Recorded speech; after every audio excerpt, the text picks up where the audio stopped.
Sexta entrega de Repensando Fenómenos Macroeconómicos. Hasta la semana pasada veníamos diciendo que la economía estaba sufriendo como una especie de doble crisis, que en realidad no es una doble crisis, sino que todo es lo mismo, todo está vinculado. Por un lado, se había desacelerado el crecimiento económico, tal como ocurrió en Brasil, o sea, el estimador mensual de la actividad económica, el último dato, está diciendo que la economía crece cero, y por otro lado, la crisis cambiaria. Una crisis cambiaria que hay como que desenredarla, porque está demasiado enredada. O sea, hay que normalizarla, pero ese periodo de normalización del mercado de cambios puede llevar a producir presiones, más presiones cambiarias y presiones sobre las tasas de interés. Más si vamos conociendo datos que por ahí muestran cierto empeoramiento de la situación. ¿Qué quiero decir con esto? Con los datos al 15 de junio, la última fecha actualizada del Banco Central, nos muestra que el Banco Central está comprando menos divisas que lo que compraba semanas atrás. Ahora bien, eso es lo que muestra nuestras filminas. ¿Qué dice nuestra filmina? Dato preocupante. Dato preocupante. Las compras netas en el mercado de cambios en la última semana relevada por el Banco Central fueron negativas. O sea, vendió más divisas de la que compró en un periodo del año donde tiene que estar comprando entre 80, 100 y hasta 120 millones de dólares diarios. Eso es lo que muestra nuestro gráfico. Véase que desde 2006 para acá ha comprado alrededor de 100 millones, en las situaciones normales en promedio 100 millones, en las crisis ha perdido diariamente, o sea, tuvo que vender más de lo que compró. En términos netos llegó hasta casi 300 millones, en la nuestra, en la de octubre-noviembre pasado, casi llegó hasta 200 millones. Después se normalizó la situación entre comillas, se normalizó, no se normalizó nada, sino que el control cambiario, digamos, frizó la situación. Y, digamos, el Banco Central llegó a comprar entre 80 y 90 millones diarios en los primeros meses del año, lo cual descomprimió la situación. ¿Por qué descomprimió? Porque entraban divisas.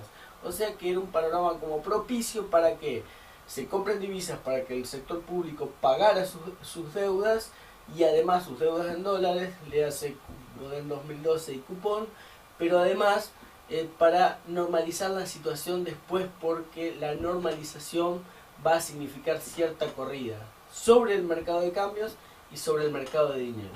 O sea que hasta acá, esto es lo que estamos diciendo, este es el último dato. El último dato nos muestra que compró negativamente, o sea, vendió alrededor de 20 millones en la última semana, cuando en realidad tendría que estar comprando casi 80-90 millones de dólares diarios. Nuestra próxima filmina nos muestra el efecto sobre las tasas de interés. Bueno, no hay efecto sobre las tasas de interés. La Badlar Bancos Privados, que es la tasa de interés que muestra que surge, digamos, de grandes depósitos, de los depósitos de más de 1 millón de pesos que se hacen más por mesa de dinero a los bancos, está mostrando que están bajas. ¿Y qué quiere decir eso? Que los bancos están líquidos, o sea que los bancos no están negociando tasas tan elevadas como cuando lo hicieron en la crisis de octubre-noviembre del año pasado, donde tuvieron que llegar a negociar a más de 20% o a más de 25% como lo hicieron digamos, a fines de 2008, principios de 2009. O sea, estamos en una situación, digamos, de largo plazo de entre 10%, 10,5%. Estamos en una situación estable. ¿Pero por qué estamos en esa situación estable? Porque el Banco Central y la política económica en general mantiene el cepo cambiario, mantiene el control cambiario. Una vez que suelten, que liberen, que den más oportunidades de comprar, entre comillas, para ahorro, por ejemplo, digamos, va a salir cierta cantidad de dinero, llámese pesos, de los bancos para comprar divisas. Esa salida de divisas va a presionar sobre la liquidez de los bancos, y entonces los bancos van a tener que negociar tasas de interés más elevadas. O sea que esperamos que la Badlar, en la medida en que se vaya liberando el mercado cambiario, empiece a subir.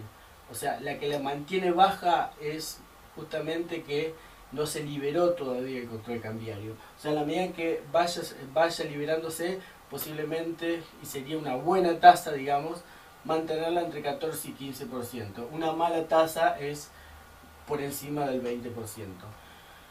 Nuestra próxima filmina nos muestra la amenaza. ¿Qué es la amenaza? La amenaza es el mercado. El mercado está mirando siempre la posibilidad de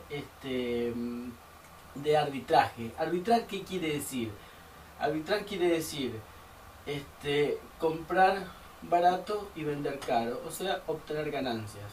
¿Está bien? Entonces está buscando el posible arbitraje. ¿Quiénes hacen esos arbitrajes? Los especuladores. Entonces, los especuladores, entre comillas, siempre están atentos a las fallas de la política económica. ¿Para qué? Para obtener un poquito de ganancia. Bueno, las fugas de capitales, ¿sí?, y la amenaza del mercado fueron altas en la crisis de 2008-2009, donde se llegaron a vender entre 4.500 y 4.500 millones de dólares mensuales, y digamos en 3.000, 3.500 millones, y ahora hay una pequeña suba, pero estos son datos a marzo, y la situación empeoró, digamos que a mediados de abril, principios de mayo, o sea que acá falta data. Cuando aparezca este dato seguramente vamos a tener una, entre comillas, fuga de capitales mayores, que va a salir ¿de dónde? De los depósitos en dólares.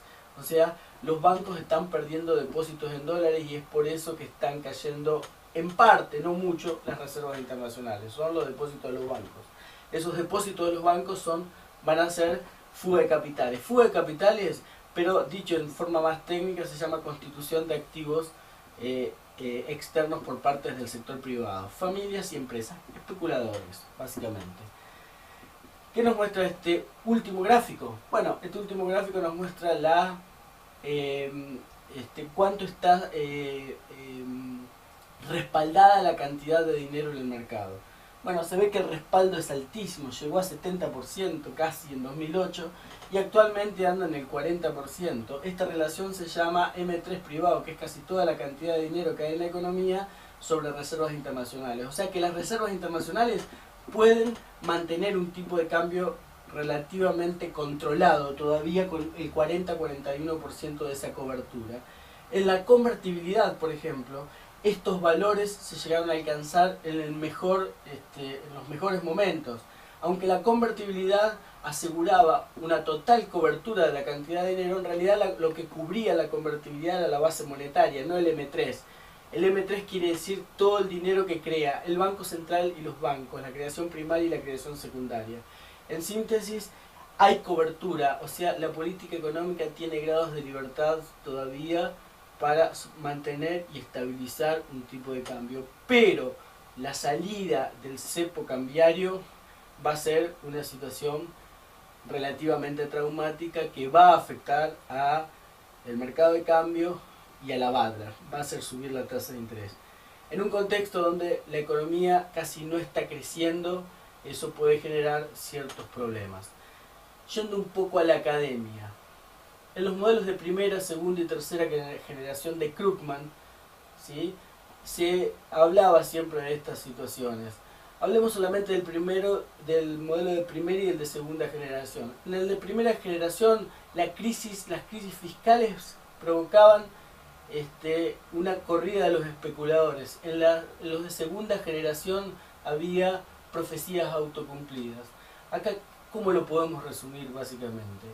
Acá tenemos problemas fiscales, hay problemas fiscales.